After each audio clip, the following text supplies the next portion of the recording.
Hello everyone, I'm Anuj. I'm preparing for banking exam. Let's do it together. तो ये last minute tips की एक video है और क्या क्या लेके जाना है मैं यहाँ पे आज सारी चीज़ें आपको बताऊंगा। और ये वीडियो उनके लिए काफ़ी इंपॉर्टेंट रहेगा जो लोग फर्स्ट टाइम एग्जाम देने जा रहे हैं बैंकिंग का एग्जाम, है ना। ये बैंकिंग का मैं इसलिए बोल रहा हूँ क्योंकि बैंकिंग में अलग चीज़ें लेके जानी होती हैं और एसएससी में अलग चीज़ें लेके जानी होती हैं। ठीक है, तो ये लास्ट मिनट टिप्स है और मैं बताऊंगा कि क्या क्या चीज़ें ध्यान में रखना है। और जिसका कल पेपर है उनके लिए ऑल द बेस्ट, उनको अच्छे से पेपर देना, एक्यूरेसी के साथ देना। मैं तो ये बस यही कहूँगा। तो उसके बारे में बात करेंगे। सबसे पहले देखते हैं कि क्या क्या लेके जाना है ना। तो सबसे पहले आपके पास प्री का एडमिट कार्ड होना चाहिए। आप लोग एडमिट कार्ड निकाल लेना। और काफी लोग का ये क्वेश्चन होता है कि ब्लैक एंड व्हाइट निकालें कि कलर निकालें। कोई फर्क नहीं पड़ता, जिसमें आपका निकालना हो निकाल लो। ब्लैक एंड व्हाइट 1-2 रुपए की या फिर 3-4 रुपए की अब तो हो गई प्रिंट आउट। और जो कलर होता है वो 10 रुपए का एक पन्ना होता है। तो जो भी आपको मानना हो, मैं तो अपना ब्लैक एंड व्हाइट निकालता हूँ। Admit card, pre admit card निकाल लेना। ठीक है, और कुछ ऐसा होगा एडमिट कार्ड में दिखा भी देता हूँ आपको। और फिर उसके बारे में बात करते हैं। तो ये प्री का एडमिट कार्ड है और यहाँ पे फोटो चिपकेगी। ठीक है, और यहाँ पे फोटो हमारी प्रिंट भी होगी, उसके जस्ट बगल में फोटो हमारी हमारी लगेगी। ये प्री का एडमिट कार्ड है। कुछ ऐसा दिखेगा, यहाँ पे इंफॉर्मेशन लिखी होगी, आपका सेंटर का जो सेंटर है वो लिखा होगा। ठीक है, और नीचे आप देख रहे होंगे ये सेक्शन। ठीक है, ये सेक्शन इंपॉर्टेंट है। ये आपके एक पन्ने में होना चाहिए। अगर ये इस पन्ने में नहीं आ रहा है, किसी का जूम करके प्रिंट आउट निकालते हैं, तो ये अगर नेक्स्ट पन्ने पे है तो हमें नेक्स्ट पेज भी चाहिए होगा। ये हैंड राइटिंग सैंपल वाला पन्ना और ये नीचे कैंडिडेट सिग्नेचर, इन्विजिलेटर सिग्नेचर, ये सारे सिग्नेचर वाला पन्ना भी चाहिए होगा। ठीक है, क्योंकि इसमें जब आपका ये एग्जाम होगा तो वहां पे जो एक पन्ना खुलेगा तो वहां पे लिखा होगा कि एक आपको स्टेटमेंट यहाँ पे लिखनी पड़ेगी इंग्लिश में, यहाँ पे लिखना पड़ेगा, है ना। हैंड राइटिंग सैंपल लिखा है ना, तो आपको खुद से लिखना पड़ेगा। 5 मिनट का टाइम दिया जाएगा वहां पे, तो आपको यहाँ पे लिखना पड़ेगा। और फिर यहाँ पे अपना आधार डालोगे, जो भी अपने साथ लेके आए हो। आधार, पेन और डीएल होता है सिर्फ। ठीक है, ये 3 चीजें होती हैं आपका आईडी प्रूफ के लिए। और आपका वो नंबर डालोगे, जो भी संख्या होगी वो डालना है। ठीक है, तो ये हो गया आपका एडमिट कार्ड पे क्या क्या चीजें लेके जानी है। तो आपका एक एडमिट कार्ड हो गया। ठीक है, आधार, पेन और डीएल, इन तीनों में से कोई एक कार्ड लेके आना है, वो भी ओरिजिनल ओरिजिनल होना चाहिए। ये नहीं कि आप फोटो कॉपी ले लिया आपने, ओरिजिनल नहीं है आपके पास। ठीक है, थर्ड आपके पास क्या होना चाहिए, photo copy of original ID होनी चाहिए। ठीक है, ये भी एक पन्ना मस्त होना चाहिए। अब ये चीज ध्यान रखना, जब आप आधार कार्ड लेके जा रहे हो ओरिजिनल, तो उसी की फोटो कॉपी होनी चाहिए। पेन कार्ड लेके जाओगे तो पेन की होनी चाहिए, डीएल लेके जाओगे तो डीएल की होनी चाहिए। ये मत करना कि आधार कार्ड लेके जा रहे हो फोटो कॉपी किसी और चीज की है। ठीक है, वो लोग आपको भेज देंगे, है ना। वापस दोबारा भेज देंगे, वहां पे चेक करने के लिए भी लगे रहते हैं। लेकिन आप क्यों मतलब लाइन में खड़े होके फिर वहां पे जाके पैनिक करोगे।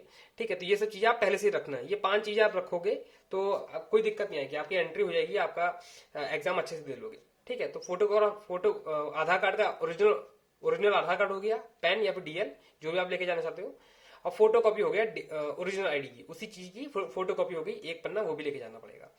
4 पासपोर्ट साइज फोटो रख लेना। मैंने अभी आपको फोटो एक पेस्ट दिखाया ना, एक फोटो यहीं लग जाएगा, आपके एडमिट कार्ड पे लग जाएगा। एक फोटो वो ले लेते हैं। ठीक है, बाकी मैं 4 इसलिए बोल रहा हूँ कि हाँ भाई, इमरजेंसी के लिए आपके पास होनी चाहिए, है ना। कभी मुड़ जाती है फोटो या फिर कभी गिर जाती है हाथ में रखे रखे, तो 4 रखोगे तो ठीक रहेगा। मैं तो 4 लेके जाता हूँ। बाकी पेन लेके जाना, 2 पेन ले जाना आप। ठीक है, एसएससी में तो पेन अलाउड नहीं होता, लेकिन यहाँ पे पेन अलाउड होता है। तो पेन लेके जाना आरआरबी के एग्जाम में, आरआरबी या फिर जितने भी बैंकिंग एग्जाम होते हैं उनका बता रहा हूँ मैं। तो ये चीजें हो गई, ये 5 चीजें लेके जाओगे तो मतलब आप सेफ हो। ये चीजें आप काफी लोगों को पता नहीं होती हैं। ठीक है, मैंने देखा कि वो लोग ओरिजिनल आईडी ले आते हैं तो फोटो कॉपी भूल जाते हैं, फोटो कॉपी ले आते हैं तो आधार कार्ड भूल जाते हैं। और ये चीज ध्यान रखना, आधार और एडमिट कार्ड पे जो भी नाम गिवन है, मतलब आपने लिखा है, वो एकदम सेम होना चाहिए। या अगर आपका सरनेम आधार कार्ड पे नहीं है और यहाँ आईडी पे है, तो कोई वो वाली आईडी लेके जाना जिसपा सरनेम लिखा हो, है ना। वहां पे ऐसे अगर अनमैच होगा तो वो आपको बाहर निकाल देंगे। ठीक है, तो ये चीजों को इन चीजों को बहुत अच्छी तरह ध्यान देना आप लोग। ठीक है, फिर हम लोग यहाँ पे आते हैं आरआरबी के एग्जाम पे। तो आरआरबी का जो एग्जाम होने वाला है, सबसे पहले पीओ होगा, है ना। इस साल पीओ हो रहा है।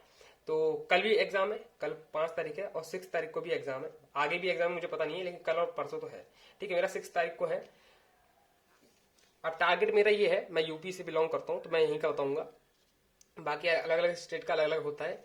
मेरा टारगेट रहेगा 60 से 65 के बीच का मार्क्स का, क्योंकि लास्ट टाइम मैंने 60 टारगेट रख के चला था और 60 ही कट ऑफ गई थी, जो मेरा क्लियर नहीं हो पाया था। ठीक है, तो इस बार मेरा 65 तक स्कोर करने का इरादा है। ठीक है, मैं ट्राई करूंगा कि मैक्सिमम क्वेश्चन मैं पहले रीजनिंग के कर लूँ, रीजनिंग के 40 से 38 क्वेश्चन कर लूँ। 2 क्वेश्चन मैं, वो एक्सेप्शन है जो क्वेश्चन मैं छोड़ता हूँ हमेशा, मैं वही गिन रहा हूँ, यहाँ पे काउंट कर रहा हूँ। और मैथ में 25 to 27 करने का मैं ट्राई करूंगा। ठीक है, रीजनिंग में मैं पूरा टाइम दे दूंगा, 25 मिनट चाहिए होगा तो 25 मिनट भी दे दूंगा, लेकिन मैं पहले रीजनिंग करूंगा, उसके बाद मैं मैथ में स्विच हो जाऊंगा। ये मेरा स्ट्रेटेजी है। आप अपनी स्ट्रेटेजी अपने आप से बना सकते हो। ठीक है, तो ये आरआरबी पीओ के लिए रहेगा। बाकी आरआरबी क्लर्क के लिए क्या, वहां पे तो आपको 80 में से 80 करना ही है, कोई स्ट्रेटेजी नहीं है, सिंपल हिसाब है। इतनी हाई कट ऑफ जाती है, हर जगह हाई कट ऑफ जाती है, मैं अपना यूपी की बात नहीं कर रहा हूँ, लेकिन हर जगह मैक्सिमम जगह हाई कट ऑफ जाती है, जहां से वैकेंसी ज्यादा ही होती है।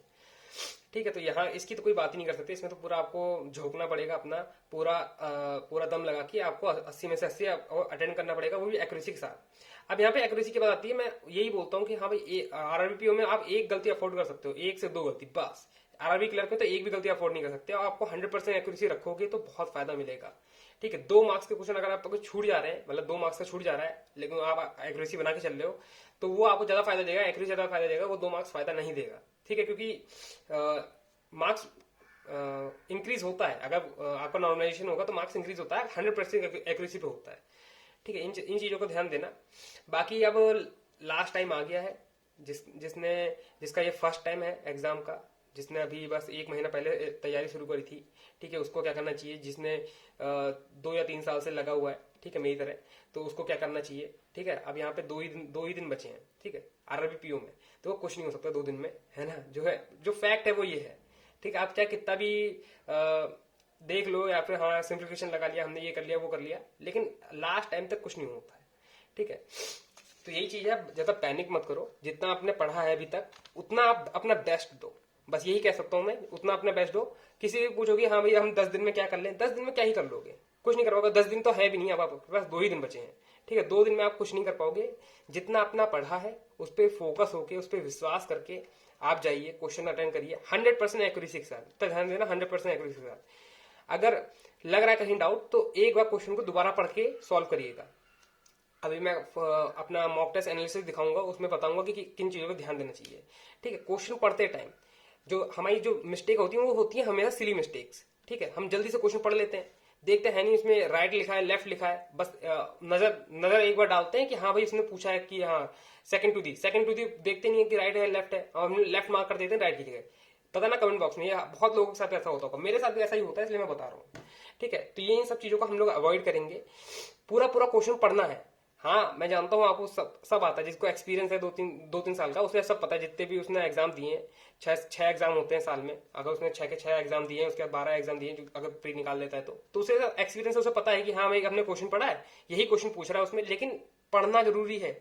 8 मेंबर बोला है कि 7 मेंबर बोला है कि 6 मेंबर बोला है, यह सब पढ़ना जरूरी है। और उसमें लिखा होता है, आरबीपीओ के पेपर में बहुत बार यही आता है कि 8 फ्लोर है लेकिन 7 लोग बैठे हैं, है ना, तो एक फ्लोर वैकेंट है। तो ये हमेशा चीज ध्यान देना, क्योंकि यही चीजें जो होती हैं वो सिली मिस्टेक कराती हैं और पैनिक कराती हैं। हम लोग देख नहीं पाते हैं, इतनी हड़बड़ी में होते हैं एग्जाम में, देख नहीं पाते हैं। तो बहुत शांति से आराम से पूरा क्वेश्चन पढ़ना, उसके बाद टिक करना। ऑप्शन पे भी मैं वही चीज बोल रहा हूँ।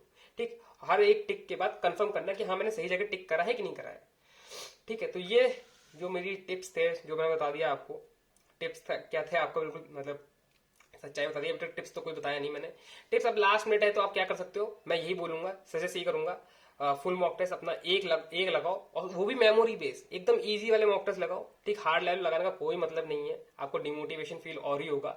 इजी लगाओगे कम से कम आपका कॉन्फिडेंस बूस्ट होगा, आपको क्वेश्चन करने की जो वो होती है एनर्जी होती है वो भी मिलेगी। ठीक है, तो मेमोरी बेस्ड मॉक टेस्ट लगाओ, जिस भी प्लेटफॉर्म से मिल जाए मेमोरी बेस्ड मॉक टेस्ट लगाओ, इजी वाले मॉक टेस्ट लगाओ। और हो सके तो जो सेक्शनल मॉक टेस्ट होते हैं रीजनिंग के या फिर मैथ के, ठीक है, मिनी मॉक टेस्ट होते हैं, या फिर सिंप्लीफिकेशन हो गया, अर्थमेटिक सिंप्लीफिकेशन हो गया, क्वाड्रेटिक हो गया, ठीक है, ये सब लगाओ, सिलॉक्स लगाओ। ठीक है, ये सब आपको फायदा देगा, क्योंकि यही सब जो है, यही सबसे तो आपको मार्क्स गेन करना है, क्योंकि प्री का आपका पेपर है, इसमें आपको यही चीजें होती हैं जो मार्क्स गेन कराती हैं। ठीक है, पजल देखो लगाओगे, हार्ड लेवल लगाओगे, आपको और डिमोटिवेशन ही होगा, है ना। तो मोटिवेट करना है अपने आपको, तो इजी लेवल वाले मॉक टेस्ट लगाना। मेमोरी बेस्ड मैं यही रिकमेंड करूंगा, मेमोरी बेस्ड मॉक टेस्ट लगाना, जिस प्लेटफॉर्म पे भी लगाना चाहो उस प्लेटफॉर्म पे लगा लेना। ठीक है, बाकी अभी मैंने ऑलिवर्ड का और अभी पीओ का एक लाइव मॉक टेस्ट दिया है, तो उसके मार्क्स मैं भी आपको शो करूंगा। ठीक है, उसकी मैं जो भी चीज बतानी होगी तो बताऊंगा। एडमिट कार्ड आपको दिखा दिया है, उसमें क्या कहाँ कहाँ क्या क्या चीजें लिखनी होती हैं, भरनी होती है, वो सब बता दिया है। एग्जाम हॉल में जाओगे, जब आपकी एंट्री हो जाएगी तो आपका 8 मिनट का टाइमर दिखा रहा होगा, 8 से जितना भी मिनट का टाइमर वहां पे दिखा रहा होगा। उसके बाद जब वो खत्म हो जाएगा, टाइमर खत्म हो जाएगा, एक लॉगिन आपको लॉगिन करने को बोलेगा। अपना पासवर्ड, आपकी आईडी नंबर पहले से पड़ा होगा, पासवर्ड डालोगे जो एडमिट कार्ड पे गिवन है, पासवर्ड डालोगे तो आपका वो पेज खुल जाएगा। उसके बाद इंस्ट्रक्शन पढ़ लेना उसमें आराम से बैठ के, क्योंकि उसमें फिर आपको 8 मिनट का टाइम मिलेगा, है ना। उसे जब 8 मिनट का टाइम मिलेगा, पढ़ने का इंस्ट्रक्शन पढ़ने के लिए होता है, वो अच्छे से इंस्ट्रक्शन पढ़ना, लैंग्वेज सेलेक्ट कर लेना, हिंदी इंग्लिश जो भी आपको सूट करे, जिसमें भी आपको एग्जाम देना है वो सेलेक्ट कर लेना। उसके बाद जब नेक्स्ट पेज खुलेगा, वो 5 मिनट का टाइमर लगा होगा, फिर खुलेगा, फिर उसमें आपको चीजें नोट करनी होंगी, जो मैंने अभी आपको बताया एडमिट कार्ड पे यहाँ पे नोट करना होगा, है ना। वो चीज यहाँ पे नोट करनी है 5 मिनट के अंदर, और जब वो 5 मिनट का टाइमर खत्म होगा, जब उसे सबमिट करोगे, उसके जस्ट बाद ही एग्जाम स्टार्ट हो जाएगा। ठीक है, तो ऑल द बेस्ट, अच्छे से एग्जाम देना, 100% एक्यूरेसी से देना। अब जो नेक्स्ट वीडियो है आपको मॉक टेस्ट की दिखेगी। हाँ, तो ये ऑलिवर्ड का लाइव मॉक टेस्ट चल रहा था, तो मैंने दिया था, और उसमें मेरे ये मार्क्स आए हैं, आप देख सकते हो यहाँ पे मैंने 60 मेरे मार्क्स आए हैं, 64 मैंने अटेम्प्ट करे थे। 3 गलतियां चली गई हैं, जो सिली मिस्टेक्स थी मेरी, वही गलती गई है। अभी मैं आपको गलतियां दिखाऊंगा तो आपको होगा कि हाँ ये चीजें तो मेरी भी गलत होती है ना। ऐसा कोई अर्थमेटिक का बड़ा सा क्वेश्चन गलत नहीं हुआ है, छोटे छोटे क्वेश्चन गलत हुए हैं, वो मैं आपको दिखाऊंगा अभी। बाकी ऑलिवर्ड के लाइव मॉक टेस्ट होते रहते हैं, कमेंट बॉक्स और पिन कमेंट में आपको इसका लिंक मिल जाएगा, आप क्लिक करके उनके लाइव मॉक टेस्ट को अटेंड कर सकते हैं। ठीक है, तो हम लोग यहाँ पे सॉल्यूशन चलते हैं और देखते हैं कि कहाँ पे क्या गलती करी थी हमने। एक सेकेंड, यहाँ पे नेट डिस्कनेक्ट था, अब मैंने कनेक्ट कर लिया है। बाकी ये प्रॉब्लम तो होती रहती है डिस्कनेक्ट और कनेक्ट की, लाइट भी चली जाती है कई बार, तो आपको पता है, जिनको पता है तो। हाँ, तो ये खुल गया है और यहाँ चलते हैं। तो यहाँ पे देखो आपको यहाँ पे इनक्वालिटी दिखा रहा है ना, तो इनक्वालिटी आप कर सकते हो यहाँ पे। ये रीजनिंग का पोर्शन है। अब मैं यही सजेस्ट करूंगा कि आप पहले इजी वाला क्वेश्चन करो। पहला क्वेश्चन हमेशा पजल का आता है, इसमें पजल का नहीं आया है, मॉक टेस्ट था ये, इसमें पजल का नहीं आया। यहाँ देखो 3 गलतियां गई हैं मेरी, अभी दिखा दूंगा मैं क्या गलती गई है। रीजनिंग में सिर्फ एक गलत गया है, 21 नंबर वाला गलत गया है। ठीक है, तो मैं यही सजेस्ट करूंगा कि आपको पहले इजी वाले क्वेश्चन करो, जैसे ये इजी क्वेश्चन हो गए, इनको अच्छे से आप करो। ठीक है, इधर और के आपको चीजें पता होनी चाहिए कि इधर और कब लगता है कब नहीं लगता है, ये सब मैं अब आपको नहीं बताने वाला हूँ। ठीक है, और चाइनीज कोडिंग आएगी, चाइनीज कोडिंग जैसे भी आपको करना हो मैं डायरेक्ट करता हूँ। ठीक है, एलिमिनेशन मेथड से करता हूँ, जिसको नहीं पता एलिमिनेशन मेथड क्या होता है, कैसे करते हैं, वो आप डिस्क्रिप्शन बॉक्स में लिंक मिल जाएगा, वहां से एक बार चेक कर लेना। ठीक है, मैंने पूरा अच्छी तरह से बता रखा है चाइनीज कोडिंग कैसे करनी चाहिए। और यहाँ पे आते हैं हम लोग पजल में, है ना। ये ब्लड रिलेशन हो गया और ये री पजल।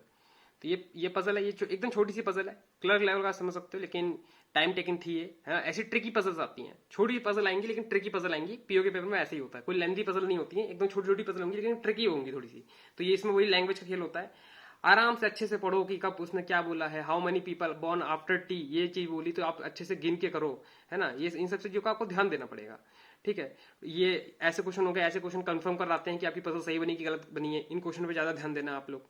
ठीक है, बाकी साउथ ईस्ट ये डायरेक्शन वाला क्वेश्चन आएगा, इस पर ध्यान देना। ईस्ट की जगह वेस्ट मार्क मत कराना, बहुत अच्छे से पजल को इसको यहाँ से ड्रॉ करना। ठीक है, टाइम लेके ड्रॉ करना, एक से 2 मिनट 1.5 मिनट के अंदर ड्रॉ कर पा रहे हो तो भी चलेगा, लेकिन गलत मत करना बस। ठीक है, इसको अच्छे से करना है आप लोग। और इन क्वेश्चन को आप चाहो तो स्किप भी कर सकते हो, मैंने जैसे यहाँ पे स्किप कर रखा है, इस क्वेश्चन को मैंने अटेंड नहीं करा है, जैसे दिख रहा है यहाँ पे 4 सेकंड मैंने दिए, अटेंड नहीं करा है, स्किप करा है। ऐसी सारे क्वेश्चन अभी जैसे यहाँ पे 208 सेकंड के अंदर 208 सेकंड के अंदर मेरी ये पजल बनी है। ठीक है, तो ये आप पजल देख सकते हो और अच्छे से पढ़ना है। जैसे ए की position with respect to D बोली है, किसी और के रिस्पेक्ट में मत कर देना। सेकंड टू द राइट है, यहाँ पे सेकंड टू द राइट लिखा है और सेकंड टू द लेफ्ट भी लिखा होगा, ऐसी चीजें लिखी रहती हैं। ठीक है, इन सब चीजों का आपको ध्यान देना है। ठीक है, कि गलती ना करो यहाँ पे। ये मेरी गलती हुई है यहाँ पे, देखो find the odd one out, यहाँ पे एक गलती हो गई मुझसे। ठीक है, और यहाँ पे हम आते हैं मैथ सेक्शन पे। मैथ सेक्शन पे देखो अर्थमेटिक कर लो, है ना, जो आपसे क्वेश्चन हो पाए वो करो। और मैं तो ये रिकमेंड करूंगा, डीआई आप पहले उठा सकते हो, डीआई उठा सकते हो, और सिंप्लीफिकेशन और number series, arithmetic, quadratic equation उठा सकते हो। इन क्वेश्चन को आप पहले करना। ठीक है, और इसमें ज्यादा टाइम मत लगाना सिंप्लीफिकेशन में, ये नहीं कि बिल्कुल जोड़ घटाना कर रहे हो, वहां पे ऑप्शन थोड़े दूर दूर होंगे, इतने आसपास भी नहीं होंगे, तो जल्दी जल्दी करना। ट्राई करना है कि यहाँ से अपना टाइम बचा पाओ। जितने ज्यादा ज्यादा टाइम बचाओगे उतने टाइम अपने डीआई और अर्थमेटिक पे इन्वेस्ट कर पाओगे। और जल्दीबाजी में गलती नहीं करना, 100% एक्यूरेसी लानी है आपको, ठीक है।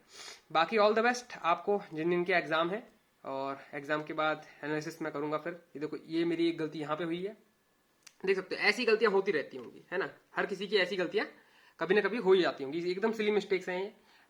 मैं कभी ऐसी मिस्टेक्स नहीं चाहूंगा कि मैं करूं। अब जैसे क्वेश्चन मुझे आता है, अच्छी तरह आता है, लेकिन ये सिली मिस्टेक्स ही हैं, एक ये सिली मिस्टेक है, ठीक है। तो ऐसी मिस्टेक्स आपको नहीं करनी है, अच्छे से एग्जाम देना है 100% एक्यूरेसी के साथ, ठीक है। बाकी हम लोग एनालिसिस करेंगे और फिर आरआरबी क्लर्क के लिए हम लोग तैयारी स्टार्ट कर देंगे। तो वीडियो को हम लोग यहीं पे एंड करते हैं। And that's all for today. I will meet you guys in next video. Till then work hard and stay motivated. Thank you guys for watching and do mock test.